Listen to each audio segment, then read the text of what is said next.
he's at that level yet. But if he were to leave, it's Minnesota. It's where his best friends are.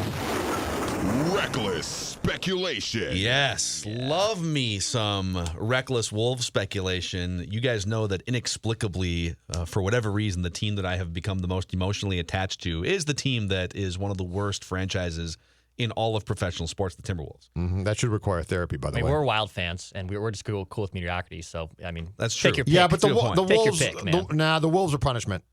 No, the Wild is not punishment. It's masochism. Yeah, the Wild, it's pretty sick. Yeah. So that clip you heard, that was from Amin El-Hassan, the ESPN NBA insider, who actually used to work in the Suns front office a number of years ago, and so he still has connections around the league. And that's him saying if Devin Booker were to leave Phoenix, and he's not quite to that point yet, the destination would be Minnesota. I had not heard that clip. This segment we were going to do this segment before Declan found that clip, so that clip only adds Reckless speculation. Here's the steam, boys, okay? According to NBA reporter Ian Begley, Devin Booker, quote, wasn't happy when the Suns chose not to try trading for D'Angelo Russell when Golden State made him available. Instead, obviously, the Timberwolves landed D'Angelo Russell. There continues to be rumblings that Devin Booker either wants out of Phoenix or wants to pair up if he can't make it happen in Phoenix. And there's been some cat rumors at some point before the Wolves committed and got the second superstar, and that's kind of debatable. We can have that discussion, but D'Angelo Russell is supposed to be the second superstar. There was some like cat to the Suns steam at one point, but the tables have turned. If the Suns can't get a second superstar, Devin Booker wants to pair up with better teammates in another location. His two best friends in the NBA are Karl Anthony Towns and D'Angelo Russell. Devin Booker has 4 years left on a rookie scale max contract that kicked in last year. So he's in the second year of this rookie scale max contract that pays him between $29 and $35 million a year the next 4 years. And so the biggest question would be, why would the Suns, sitting on a 23-year-old offensive superstar, defense is a bit of a... No. Some people call him Evan Booker because there's no D, but we can address that later. He'd fit in perfect here then. Yeah. Just score 130 points and figure out defense later. So it's like the Twins. Just hit the ball, baby. What would it take to acquire that third superstar player, a guy who averages 26 points per game, 7 assists, 4 rebounds, and he just passed Kobe Bryant this last year as the youngest guard to reach 7,000 career points? What's the draft pick compensation? It's for sure, I would think, your top draft. So yes. Sure. Okay. Wherever the Wolves land. Okay, that's done. Yep. Agreed. Okay, that's done. Agreed. We're through that part of the negotiation, Phil. I think, and actually, Bleacher Report has a few different Devin Booker trade scenarios that if you have some time and you're really looking for a deep dive into. Reckless speculation. Most of the scenarios involve a good first-round pick and then multiple players. A, for salary purposes, because you have to even out the salaries, and B, because the Suns would need, if they're trading 4 years or it'd be 3 years really after this of Devin Booker, then it's got to be something. So this is my own trade that I would put out to the universe that might make sense. If Devin Booker says, listen, I know I've got 3 years left after this year on this contract, but I'm just not going to, you're not going to find another star. You clearly passed on D'Angelo Russell. You maybe tried but couldn't land Karl Anthony Towns. I want out. The clock is ticking. Mm-hmm. That's still a lot. That 3 years is still you have to give up a lot to get 3 years of a superstar player. So I would say the Wolves' best first round pick, which is very likely to be a top 5 pick, could even be the number 1 pick, like if they win the lottery. But again, okay. But they'd give up their top draft pick. I'm in for that. Probably some combination of young talent, for sure, involving Jarrett Culver, your first round pick from last year. Okay, I'm fine and then with a that. couple other players that are good, serviceable players that also make some amount of money that equals $30 million. So Jarrett Culver, and let's say your top 5 pick, wherever that lands, and then some other players for Devin Booker. Would I do it? Mm-hmm. Absolutely. Heartbeat. I would too. No problem at all. Yes. Where do I sign up for this trade? Would the Suns do it is the question. Like, what do the Suns have to get? What point do they have to get to? Is he going to make their life miserable? Because it feels like in basketball, if you have the ability to make a team's life absolutely a living hell, that they might move you. In some sports, I don't think they care as much. I think basketball, because it's such a player-driven league, that they do care. So I guess my question is he miserable enough to make the Phoenix Suns just absolutely hate life and say, bleep it? Your trade, heartbeat.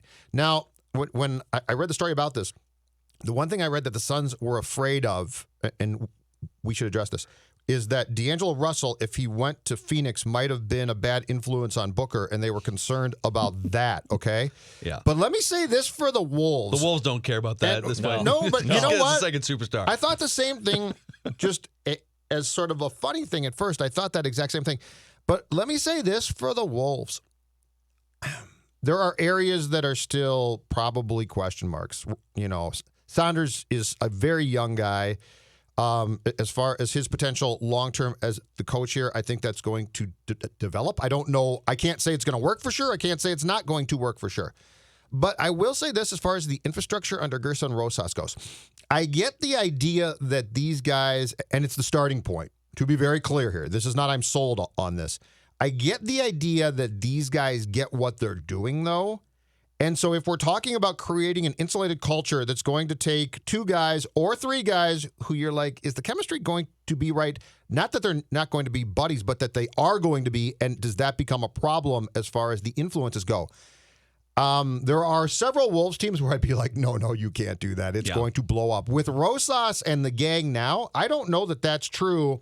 And if you're telling me that I can get a glimpse of Cat, D'Angelo Russell, and Devin Booker for the trade package or something close to what you put out there, Phil, I'm taking that chance, and I'm taking the chance that the chemistry experiment and the influences is going to work, because I do think the Wolves are probably on the right track to building something that provides guys like this with a stability that previous Wolves regimes might not have had. I agree with that. I think Gerson Rosas, for sure, seems to know what he's doing from a culture-building standpoint. And remember, he was part of the Rockets front office that brought James Harden in and built that franchise to really, like, if Chris Paul hadn't gotten hurt in the Western Conference playoffs a couple years ago, They go to the finals. it's very likely they win the championship or at least go to the finals. Yep. So, you know, it's hard to build a championship team in the NBA. The first thing you need is multiple superstars, and then hope that those guys can sort of gel and that as they gel, whoever the dynasty team is sort of falling off the cliff. Timing is everything. Yep. Obviously, these 3 guys, D'Angelo Russell, Devin Booker, and Karl Anthony Towns, all make a ton of money and take up the majority of your salary cap. So you'd have to basically have those 3 guys as your nucleus, and then just patchwork with young players who don't make much money, veterans who are okay making a couple $1 million here and there, and hope that as all 3 of them become 25, 26, 27, that they grow into becoming championship caliber players. I mean, that's the gamble that you're taking, but I'd rather take that gamble than continuing to gamble on like the number 3 overall pick. And then now that guy's 19 years old and you wait. And 3 guys is great. Agreed. Like, if you've got a big 3 in basketball, okay. Yes. Go play. I also would say too, you know, because if they pulled this off, and Devin Booker, by the way, would become their second best player of these 3. He's better than D'Angelo Russell. He's a better scorer. He's a more efficient scorer than D'Angelo Russell. Not that D'Angelo can't become something more in this Timberwolves system that they're building, but they're both kind of similar players, and Devin Booker's the better player and has shown that he can put up 50, 60 points in a game and is averaging 26 points a game at age 23, which is ridiculous. But I think the biggest knock is going to be, well, those 3 guys are also 3 of the worst defensive players among like the 25 or 30 best players in the league. And maybe you stretch that out to like the best 30 players in the league. I think Booker and Cat for sure fall in that category. They're also 3 of the worst defensive players. To which I say, listen, if I'm getting guys who can score 20 to 30 points per game and can play at that level offensively, I'll gamble that I can turn the system of players or find like 2 or 3 other guys that can come into my rotation that can plug the defensive holes. Yes. Look at some of the other young guys on the Wolves right now. Like Jarrett Culver can play some defense, right? Josh Okogie can play some defense, and that's great. Those guys are inherently better defensive players than D'Angelo Russell, Devin Booker, maybe Karl Anthony Towns. But guess what they can't do? Shoot. Score 10 points in a game. Can Jarrett Culver That's shoot? the problem. No. I mean, it doesn't Josh look like he Okogie can. Can't shoot either. And those, maybe those guys develop a shot, but like Okogie and Jarrett Culver, their upside is basically 3-and-D guys who can defend. And you need guys like that on your team too. But to win a championship, you need that 3rd superstar, almost certainly, and Devin Booker would be that. He would bump D'Angelo Russell to the 3rd guy. It's a no-brainer if you can pull this off. And the first guy in the history of pro sports who would force his way from Phoenix to here. Think about that. In a winter sport. In Yeah, a I'm trying winter to think of sport. any other examples? I want to go to Minneapolis. Think about that statement for a guy playing in Phoenix, Arizona. But Larry if you- Fitzgerald's had a couple chances, and he has not. Oh yeah, said he's yes like, to oh, that. hard I'm good. pass. I'm I was good a great in Scottsdale. I was Yeah. a great ball boy for the Vikings, but hard pass. The thing here too is post pandemic. The one thing that is going to be really intriguing is pre pandemic, sports wise. This market incredibly competitive, right? And like stretch super thin, right? Yeah. So the Wolves didn't draw great.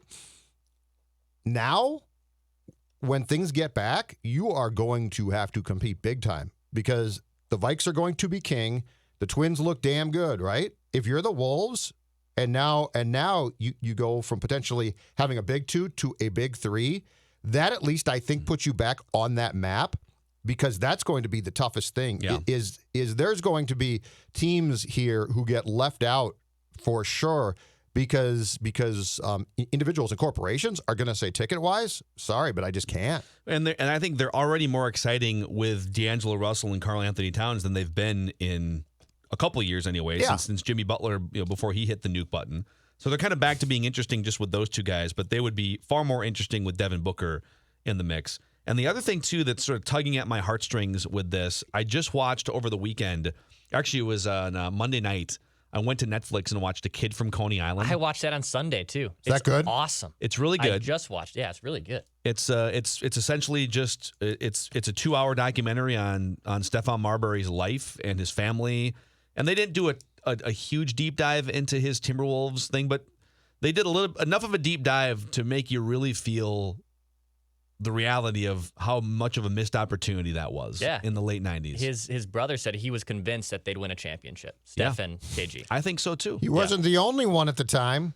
And he winds We were up all going to convinced of that. He goes to these garbage franchises where he doesn't mesh with the coaches. He meshed with Flip. He meshed with KG. He wanted to go to the Knicks, right? And he did eventually. No, and it was right, a total but train wreck. he got traded from here to the Nets. Yeah. But I think he was trying to force his way, I believe at the time, to the Knicks if possible. And of course, that's back at the time where the Knicks were not, believe it or not, a dumpster fire. Yeah. They were actually a pretty decent organization at the time. And what I had kind of forgotten, I knew that KG and Marbury were tight and they knew each other, as they were teenagers. But when KG and Steph would be playing in these, like these showcase tournaments and these leagues, KG would go to Coney Island and like stay with Stephon Marbury's family when they were teenagers. I had no idea they were close before when they were in high school. Zero. I had no idea about that. It was really cool to hear. They were tight when they were like 15, 16 years old. And, I think there's something to be said about chemistry matters so much in basketball. And I think it matters a lot more in basketball than it probably does in baseball for sure. Baseball is just a series of individual matchups, and like Jeff Kent and Barry Bonds can hate each other, and they can still go to the World Series, right? I don't think that works in basketball. When you see teams that aren't on the same page, and when Shaq and Kobe start fighting, like it's over. Like one of the guys has to be traded. And so the fact that the Timberwolves had two guys who were best friends for 2 years, all growing at the same time with good coaching. I love that idea, again, if they can replicate it to some extent with Cat, D'Angelo Russell, and Devin Booker. Three guys who love being around each other. Now, egos could come into play at some point. Yes. But this is one of those. That's the one thing to keep in mind. If there's a window open to get Devin Booker into this franchise, you have to go through that window. And right. Even if you have to overpay and give up like multiple first-round picks, go through the window. And the important thing, though, I think if you do this is that you do have confidence in your organization, that you have the infrastructure to handle that, though. Correct. That you've got the right people, that you don't have. I mean, look at previous incarnations of the Wolves executive staff. And, yeah, okay, you get these players, and it's a complete bleeping mess, and they turn on each other, blah, blah, blah. But I do think with Gerson on down, they've established they haven't yet established a template on the court that they probably need to be successful, but I think it's in the works of establishing what they want as their, to use Patrick's favorite word in the history of things, culture, to establish the direction of things, which by the way is extremely important. Yep. So that's your dose of reckless speculation for the day here. Reckless speculation. So what you're telling me is in 3 years, it's on the court. It is Booker, it is Cat, it is Russell. Front row is Dak Prescott. courtside, Target Center. Sitting next to Kevin Garnett, co-owner of the Minnesota Timberwolves. Oh, man. Oh, and Dak owns a little piece too. Why not? I'm not sure he can, but what the